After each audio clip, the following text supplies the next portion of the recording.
출애굽기서 20장 14절에서 17절까지 말씀을 제가 받들어 봉독하겠습니다.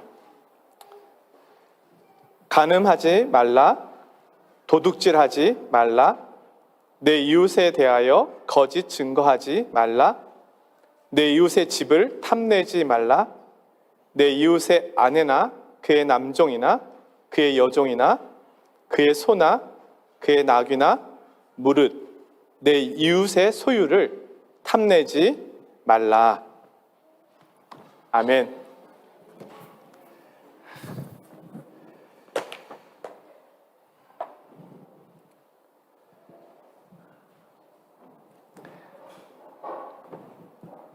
바캉스가 끝나고 이제 새로운 학기가 시작되었습니다. 새로운 달, 새로운 학기, 새로운 모습의 시작이 있지만 그러나 여전히 변하지 않는 것이 있습니다. 내가 속해 있는 삶의 자리는 변한 것이 없습니다. 학교 가는 것도 싫고 회사 가는 것도 싫고 많은 사람을 만나는 것도 두렵습니다. 또한 여전히 우리 앞에는 어려움과 위기와 힘든 고난이 있습니다. 왜 고난은 바캉스를 가지 않을까요? 모두가 지키는 바캉스를 내 인생의 자리에 고난은 지키지를 않습니다. 심지어는 바캉스까지 따라옵니다. 함께 가자. 제가 주변을 살펴보니까 고난이 없는 사람이 없더라고요. 내가 세상에서 가장 힘든 사람인 것 같은데 우리 모두에게 고난이 있습니다. 어려움과 두려움이 없는 사람이 없습니다. 이 세상에 호흡하고 있는 모두가 씨름하면서 가고 있습니다. 인생에는 늘 어려움과 위기가 있습니다. 그것이 외부적인 것일 수도 있고 내부적인 것일 수도 있습니다. 분명한 것은 늘 우리와 함께 하고 있다는 겁니다. 왜 누구도 원하지 않는 이 어려움들은 나를 따라오는 것일까요?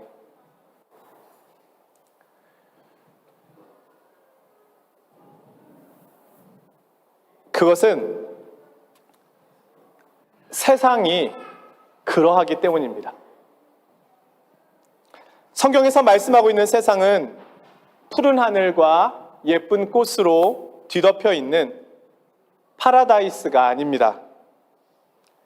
세상은 사망의 냄새가 나는 곳이고 불의함과 악함이 가득한 곳이라고 말씀합니다. 창조주 하나님을 떠난 인간이 자신의 욕심대로 행하는 죄의 땅이라고 말씀합니다. 이 사망의 땅에서 그리스도인은 새로운 생명을 얻은 사람들입니다. 그러나 그리스도인도 여전히 이 사망의 땅에 살아가고 있습니다. 그렇기에 생명의 삶을 살아내려고 할 때마다 이 세상과 충돌할 수밖에 없습니다. 요한복음 5장 24절에서 예수님께서 말씀하십니다. 내 말을 듣고 또 나 보내신 이를 믿는 자는 영생을 얻었고 심판에 이르지 아니하나니 사망에서 생명으로 옮겼느니라. 우리는 사망에 있었습니다. 그런데 그리스도인은 생명으로 옮겨진 사람들입니다. 에베소서 5장 8절에서 바울 사도가 말씀합니다. 너희가 전에는 어두움이더니 이제는 주 안에서 빛이라. 빛의 자녀들처럼 행하라. 우리는 전에 어두움에 있었습니다. 그런데 지금은 빛으로 나왔습니다. 사망과 어두움, 이것이 이 세상을 지칭하는 단어입니다. 그리스도인이 아닌 사람도 이 죄의 땅에서 살아가는 것은 무척 힘이 듭니다. 그러나 그리스도인도 이 세상에서 생명의 삶과 빛의 삶을 살아가는 것은 또 다른 고난과 어려움이 있다는 겁니다. 그럼 중요한 것은 이 질문입니다. 고난과 어려움은 있는데 이 고난과 어려움을 왜 내가 감당해내야 할까? 이 고난과 어려움을 이겨내면서 내가 가야 하는 목적지는 어디일까? 사실 이것이 중요한 질문이고 이것에 대한 답이 우리의 중요한 답이 될 것입니다. 학생들은 꿈을 이루기 위해서 힘든 공부를 합니다. 운동선수들도 꿈을 이루기 위해서 어려운 훈련들을 이겨냅니다. 그들에게는 꿈과 목표가 있습니다. 우리 그리스도인들은 어떤 목표 때문에 이 고난과 어려움을 이겨내야 할까요? 구약에서 이스라엘 백성들의 모습을 봅니다. 그들은 이집트의 왕 파라오의 권세, 즉 세상의 권세에서 구원을 받았습니다. 그들은 자유인이 되었고 이제는 하나님의 백성이 되었습니다. 그리고 하나님께서 그들을 자신의 신부처럼 대우해 주십니다. 너희는 내 소유이다, 내 백성이다, 나의 신부이다. 이것이 너의 정체성이고 너희의 부르심이다. 오늘 우리 그리스도인은 하나님의 백성이요 거룩한 하나님의 신부가 되도록 부르심을 받았습니다. 하나님께서는 오늘 우리를 그렇게 부르셨고 그렇게 빚어가고 계시는 겁니다. 구원받은 이스라엘 백성들에게 하나님께서 계명을 주셨는데요. 우리가 계속해서 말씀을 듣고 있는 10계명입니다. 주변 민족들을 따라가지 말고 그들을 닮지 말고 하나님의 백성, 하나님의 신부답게 살아야 한다는 말씀입니다. 하나님을 이렇게 사랑하고 이웃을 이렇게 사랑하라는 겁니다. 이 계명은 하나님의 백성이 되기 위하여 주신 계명이 아닙니다. 하나님의 백성이 되었기 때문에 주신 계명입니다. 구원의 조건이 아니고 구원받았기 때문에 주어진 것입니다. 마찬가지로 오늘 죄의 권세에서 사망과 어둠의 권세에서 구원받은 우리 그리스도인들은 거룩한 계명으로 인도함을 받습니다.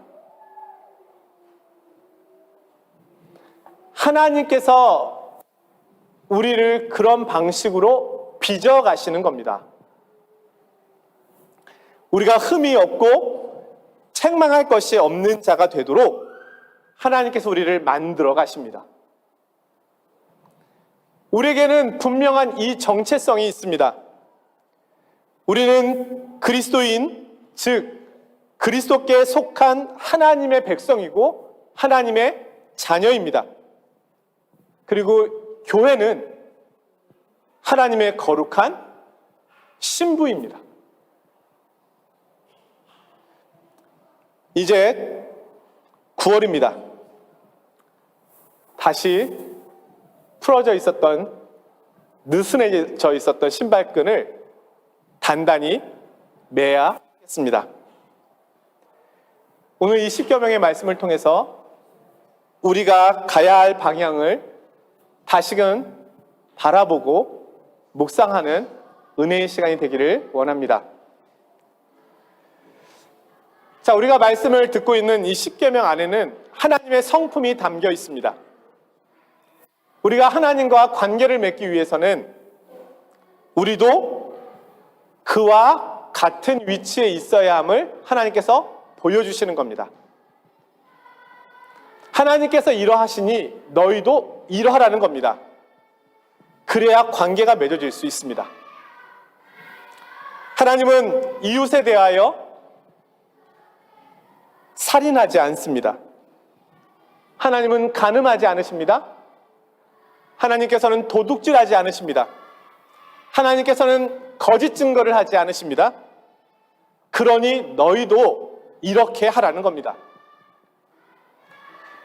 물론 오늘 우리는 이 기준을 따라 완전하게 살지 못합니다. 우리는 넘어지고 실패합니다. 그리고 낙심합니다. 그러나 그렇다고 해서 하나님께서 말씀해 주신 이 기준이 과장되었거나 잘못되었거나 틀린 것은 아닙니다. 우리는 하나님의 이 가르치심 앞에서 왜 이 기준대로 살지 못하는지 우리의 연약함을 보게 됩니다. 왜 나는 하나님께서 원하시는 대로 살지 못할까? 법은 있으나 법을 지킬 힘은 나에게 없구나. 우리가 하나님의 백성 될 자격이 없고 하나님의 신부가 될 자격이 없음을 보게 됩니다. 의인은 없고 한 사람도 없다는 것을 알게 됩니다. 그렇다면 이 계명이 우리에게 말씀해 주시려고 하는 본질은 무엇일까요? 이 계명의 가장 큰 목적은 앞서 말씀드린 것처럼 우리가 누구인지를 알려주시는 데 있습니다. 왜 다른 민족들은 귀를 기울이고 있지 않은 이 계명들에 왜 우리는 귀를 기울여야 합니까? 이 질문을 우리는 던지게 됩니다. 다른 모든 이들은 다른 길로 가고 있는데 왜 우리는 이 길로 가야만 합니까? 우리는 묻게 됩니다. 이 질문들을 통해서 우리가 비로소 알게 됩니다. 내가 하나님과 관계를 맺고 있는 하나님의 백성이기 때문이구나. 세상 사람들은 이 계명으로 고민하지 않습니다. 그래 우리는 고민하고 아파합니다. 왜요? 하나님의 백성이기 때문에. 이 계명은 우리의 정체성을 보여주는 겁니다. 우리가 누구인지를 분명하게 보여줍니다.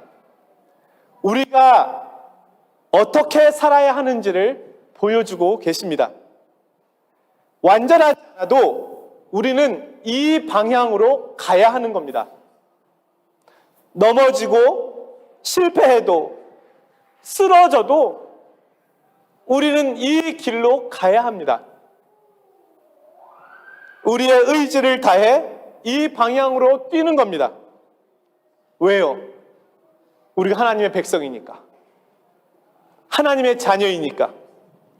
하나님의 신부이니까. 부족하고 모자라고 완전하지 않아도 우리는 계속 이 방향으로 가는 것입니다. 아이들이 걸음마를 배울 때를 기억해 보십시오. 한 번에 걷는 아이들이 있습니까? 그 비정상이죠. 그럴 수 없어요. 아이들이 걷다가 넘어지잖아요. 무릎이 까지고 수없이 울기도 합니다. 그러면 부모님이 와서 이렇게 세워주죠. 그래서 뭐라고 합니까? 다시는 걸을 생각하지 마. 너는 평생 내가 유모차에 태워줄 거야. 안 걸어도 돼. 이렇게 합니까? 괜찮아, 괜찮아. 다시 해봐. 다시 걸어봐. 어차피 너는 걸어야 돼.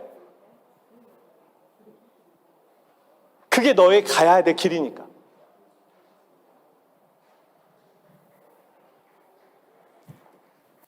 부모는 우는 아이 앞에서 아이를 격려하고 응원할 것입니다. 마찬가지로 그리스도인은 넘어지지 않는 사람이 아니라 넘어지지만 넘어져서 수없이 상처가 나고 아프지만 다시 일어서서 하나님이 알려주신 말씀의 길로 견디고 이겨내며 가는 사람들입니다.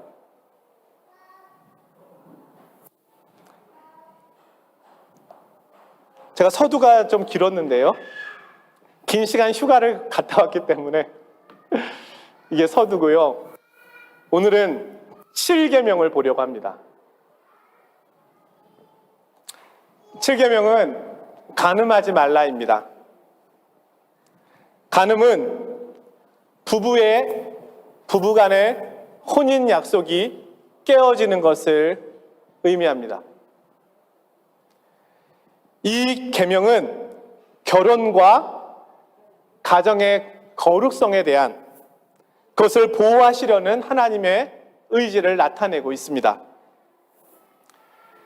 자, 인간관계 속에서 가장 특별한 관계가 있는데요. 그것은 부부관계입니다.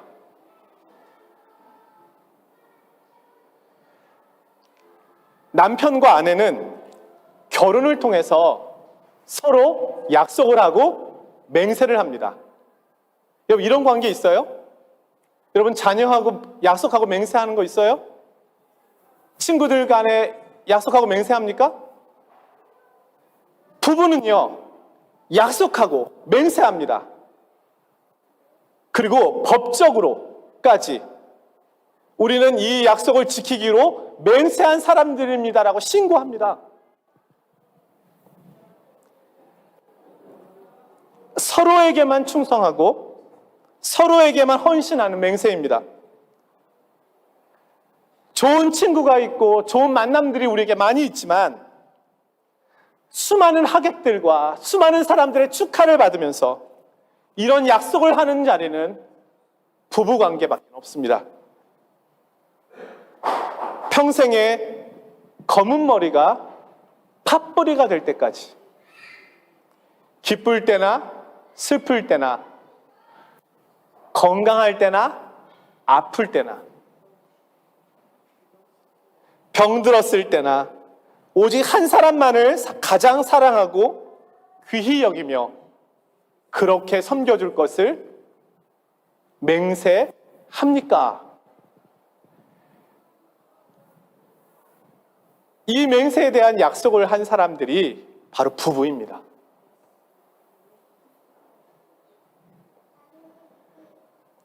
그런데 사람들, 특별히 역사적으로 보면 사람들은 늘 이 결혼과 부부관계의 아름다움을 부정하기 위하여 애써왔습니다. 인간의 욕심에 의하여 이 결혼 제도는 늘 공격받아 왔습니다. 이스라엘 백성들이 앞으로 살아가야 될 가나안 땅은 결혼과 성과 부부관계에 있어서 타락한 문화를 가지고 있었습니다. 그들은 가증한 풍속을 가지고 있었고 하나님께서는 이스라엘 백성들에게 그것을 경계하라고 말씀하셨습니다. 하나님께서는 그들과 같아서는 안 된다라고 이야기해주고 계시는 겁니다. 성경은 결혼이 어떤 것인지를 우리에게 말씀해 줍니다. 하나님께서 아담을 창조하신 후에 아담을 재우시고 아담의 갈비뼈를 가지고 하와를 만드셨습니다. 그리고 두 사람을 혼인케 하셨습니다. 사실 하와는요, 아담의 일부입니다. 그래서 한 몸이 되는 겁니다. 창조의 완성은 결혼에서 된 것입니다. 성경의 마지막 책인 요한계시록에서도 결혼 이야기로 끝을 맺습니다. 예수님께서 다시 오실 때 예수님은 신랑으로, 교회는 신부로서 혼인잔치를 하게 됩니다. 성경은 결혼으로 시작해서 결혼으로 끝나는 책이기도 합니다. 결혼은 두 사람의 사랑에 의하여 이루어집니다. 그런데 두 사람으로 시작한 이 결혼 생활에 하나님의 뜻과 목적과 계획이 있습니다. 따라서 이 결혼 제도가 중요한 이유는 그 안에 하나님의 뜻이 있기 때문입니다. 하나님께서는 이 결혼에 우리가 마음껏 누릴 수 있는 행복을 주시지만 동시에 사명을 주십니다. 그것은 생육하고 번성함에 따라서 낳은 자녀를 하나님의 자녀와 백성으로 양육하라는 겁니다. 또한 부부와의 연합을 통해서 하나됨의 신비를 경험하도록 하나님이 주신 것입니다. 이 연합을 통하여 그리스도와 교회의 연합을 체험하고 알게 되는 특권을 갖게 됩니다. 신약에서 예수님께서는 이 7계명에 대해서 다시 해석해 주시고 다시 적용해 주시는데요. 예수님께서는 마음으로 음욕을 품고 이성을 대하는 것도 간음이라고 말씀하십니다. 이것은 그리스도인들의 윤리는 행동에만 머물러 있지 않고 생각과 마음의 동기에도 있음을 알려주시는 겁니다. 거룩한 행동뿐만 아니라 하나님은 거룩한 마음도 요구하십니다. 주님은 간음의 문제가 마음의 문제임을 드러내시고 우리가 마음의 통제를 받아야 함을 말씀해 주십니다. 마음을 지키라는 것입니다. 마음이 무너지면 몸과 행동이 무너질 수 있습니다. 모든 지킬 만한 것 중에 더욱 내 마음을 지키라. 생명의 근원이 이에서 남이니라. 우리의 마음을 지키기 위한 씨름과 부단한 노력이 필요함을 말씀해 주고 계십니다. 오늘날 가장 행복해야 될 결혼 생활이 가장 불행한 생활이 되는 모습을 간혹 보게 됩니다. 우리가 결혼을 통해서 알게 되는 것은 결혼 생활은 많은 인내와 노력이 필요하다는 겁니다. 예전에 한번 소개해드린 적이 있는데요. 열린교회의 김남준 목사님이라는 분이 이런 이야기를 들려주었습니다. 우리가 결혼을 하는 이유는 결혼 후에도 외롭다는 것을 하나님께서 알려주시기 위함이다. 여러분 혹시 결혼 생활이 외로우십니까? 정상입니다. 우리가 외롭지 않으려고 결혼했는데 결혼해도 외롭습니다. 왜요? 나의 이 외로움의 영역은 아내나 남편이 채워줄 수 있는 영역보다 훨씬 더 큽니다. 하나님께서 채워주셔야 할 영역은 여전히 존재한다는 겁니다.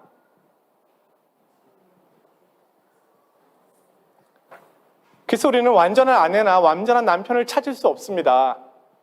왜요? 하나님이 채워주셔야 될 영역은 여전히 존재하니까요. 나의 외로움의 영역을 채워줄 사람은 남편과 아내, 자녀들이 아닙니다. 그리스도이십니다. 나의 목마름과 가람을 영원히 채워주실 수 있는 분은 이 세상에 하나님 한 분 외에는 없습니다. 사랑이 식은 것이 아니라, 부부관계에 문제가 있는 것이 아니라, 결혼 생활은 하나님의 영역이 늘 남아있다는 것을 우리가 반드시 기억해야 하는 겁니다. 그리스도의 눈으로 아내를 보고, 그리스도의 눈으로 남편을 보고, 그리스도의 눈으로 가정을 보는 수고가 노력이 필요합니다. 하나님께서 왜 이토록 연약하고 부족한 사람에게 이런 배우자를 주셨는지, 이런 가정을 주셨는지 하나님의 뜻과 계획을 늘 살펴야 하는 것입니다. 하나님께서는 이스라엘 백성들에게 이 7계명을 통해서 영적 간음에 대하여 말씀해 주십니다. 이스라엘 백성들이 신랑 되시는 하나님을 버리고 다른 신을 신랑으로 섬기기 시작했습니다. 하나님께서는 이를 통하여 이스라엘이 하나님을 버리고 행음하였다고 말씀하십니다. 호세아서에 보면 이 깨어진 결혼 언약을 회복하시려고 애쓰시는 하나님의 모습이 나옵니다. 호세아 선지자에게는 고멜이라고 하는 아내가 있었습니다. 자녀도 낳았습니다. 근데 이 고멜이라고 하는 여인이 다른 남편에게 가버렸습니다. 근데 하나님께서 값을 주고 데리고 오라는 겁니다. 이 일이 반복됩니다. 호세아 선지자는 지쳤습니다. 포기하고 싶었습니다. 그런데 하나님께서 포기하지 말라고 하십니다. 호세아는 고멜을 품고 그녀의 잘못을 용서해 줍니다. 하나님께서는 이 일을 통해서 영적 간음을 행한 이스라엘 백성들을 향한 자신의 마음을 보여주십니다. 하나님은 자신의 신부가, 자신의 백성이 돌아오기를 끝까지 기다리고 계시는 겁니다.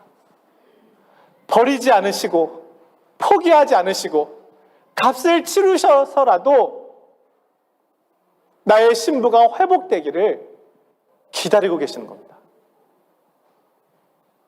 이 변함없는 하나님의 사랑을 사실 우리에게 간접적으로 보여주신 거죠. 사랑하는 성도 여러분, 누가 하나님의 계명 앞에 완전할 수 있겠습니까? 우리는 넘어집니다.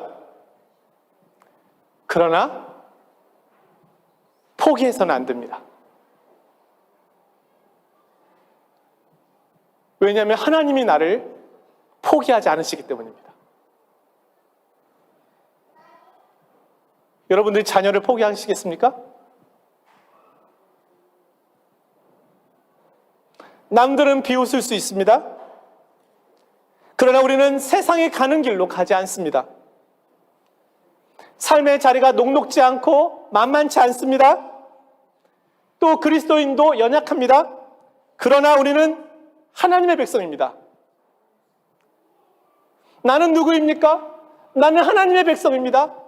나는 하나님의 자녀입니다. 나는 하나님의 거룩한 신부입니다. 그러하기에 나는 이 길로 가는 것입니다. 이 길이 내가 가야 될 길이고 이 길로 가야 하는 사람이 바로 나이기 때문입니다. 그리고 아울러서 우리는 하나님께서 우리에게 주신 결혼과 가정이 하나님의 뜻대로 세워져 갈 수 있도록 계속해서 이 수고를 멈추지 않아야 하겠습니다. 왜요? 하나님 멈추지 않으시니까. 자녀를 하나님의 교훈으로 양육하고 아내와 남편을 그리스도의 이름으로 섬기며 사랑하기 위하여 애써야 하겠습니다. 하나님께서 오늘도 이 연약한 나를 붙잡고 계시고 연약한 교회를 붙들고 계십니다. 하나님은 신실하십니다. 신실하신 남편이십니다. 이 하나님의 약속을 믿음의 눈으로 끝까지 바라보기를 원합니다. 한 주간 동안도 우리에게 주신 가정, 우리에게 주신 교회를 세워가시는 하나님의 신실하심을 깊이 묵상하며 순종하는 복된 시간이 되기를 주님의 이름으로 축원드립니다. 거룩하신 하나님 아버지, 오늘 계명을 통하여 저희들의 위치와 저희들의 자리가 어떠한 곳인지를 분명하게 알려주시니 감사합니다. 주님, 우리는 넘어집니다. 그리고 두렵습니다. 포기하고 싶을 때도 많이 있습니다. 그러나 우리는 그리스도인입니다. 하나님의 자녀입니다. 하나님의 신부입니다. 우리가 가야 할 길은 분명합니다. 하나님이 포기하지 않으시니 우리도 인내할 것입니다. 하나님의 약속을 믿고 내게 주어진 이 믿음의 길을 담대히 나아가기를 원합니다. 주님이 새롭게 시작하는 9월, 저희들을 붙잡아 주시옵소서.